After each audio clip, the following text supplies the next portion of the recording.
Hi, this is Mike Bedard with Cinema Singularity, and today I'm speaking with James DeMonaco with the new film, The Home. James, how are you doing today? Good. How you doing, Mike? Thanks for having me on. Great, yeah. Thanks for taking the time to speak with me. I checked out The Home, really dug it. So I have to ask up front, you're from Staten Island. Pete Davidson is famously from Staten Island. Did you two know each other prior to filming The Home, or how did you get Pete on board? We did, man. We knew each other from the neighborhood. Doesn't live too far from me, and where I grew up.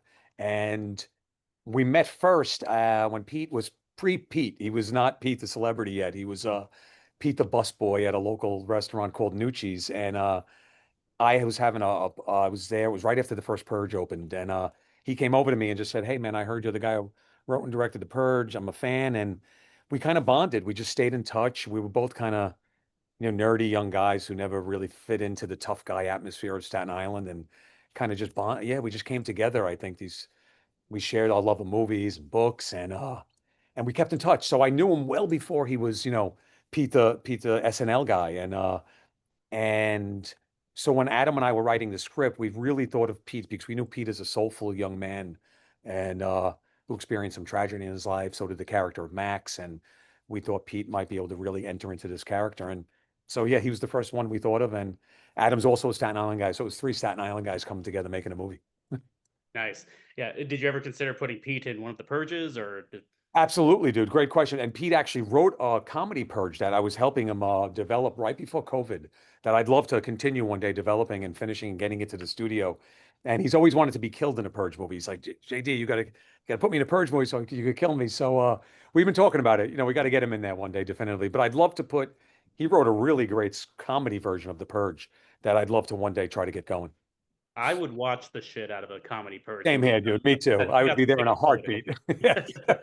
But The Purge is a very politically aware horror franchise, and The Home has a lot of political undertones with older generations and younger generations and climate change in there as well. Uh, when you pursue these types of stories, do you want to comment on a something political and then kind of find the story, or do you just come with a story and be like, I can talk about this thing within here pretty naturally? I think it's the second one, dude. I think it I love layering. I grew up watching Carpenter films, John Carpenter and George Romero, who I think were the best at this idea of smuggler cinema, where you kind of smuggle political or socio-political ideas into genre pieces. Because I do think genre pieces are a great vessel. Horror and sci-fi are the best vessels for some kind of political commentary, or at least putting a mirror up to our own society. Um, I, I I think there's a fine balance that you don't want to preach to the audience. You kind of want to present something and let them make their.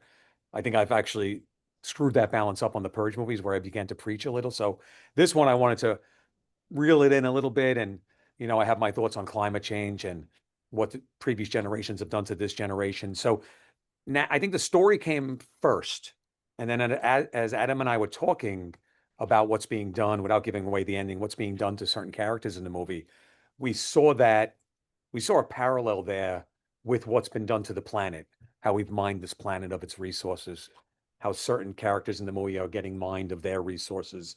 We saw a nice potential metaphor for climate change, which we're both passionate about. And yeah, but we didn't want to hammer it over anyone's head. So hopefully it's subtle, but we like to layer movies, so it's there for the people who want it.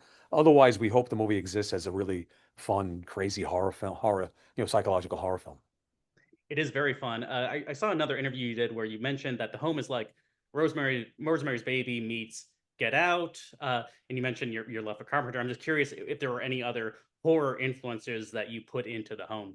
Absolutely, dude. It's weird. The Get Out thing, I don't think I said, but I didn't. It's another interviewer said it to me. I'm like, yeah, it does have parallels to Jordan's work, which is I take that as I hope a compliment. But I mean, Jordan's wonderful. The other movie, so Rosemary's Baby was a huge influence. It's probably influenced almost everything I've written. The second movie that really influenced me, it's weird because it's not a horror film. It's I find it horrific, but is a Robert Altman film called Three Women, which I really recommend to people who haven't seen it. It's got an amazing use of the zoom lens. It takes place at an elderly spa in the desert in New Mexico, and it's so bizarre. And it's about identity. It's Sissy Spacek, is wonderful in it, and Shelley Duvall, who should have won an Academy Award for the piece. And it's really got that Altman feel of zooms and atmosphere. Anyway, I think Rosemary's Baby and a movie called The Sentinel with Burgess Meredith the three big influences on the movie. And the first Purge largely takes place inside of one home. The home mostly takes place within inside the retirement home. Do you find mostly filming in one location to be more freeing, or do you find yourself needing to find ways to work around whatever constraints there might be? Dude, it's great. It's both things. It's freeing in that you free up your budget, right? So you're not moving, you're not to get into practical points of filmmaking, but whenever you move your trucks from one location to another, you start spending a lot of money. So when you can find a movie, I tell young filmmakers, save your money, write a movie where you're at one place because then you're not moving the company and you're saving a lot of money. So it's freeing in your money, so you get more money to put up on the screen.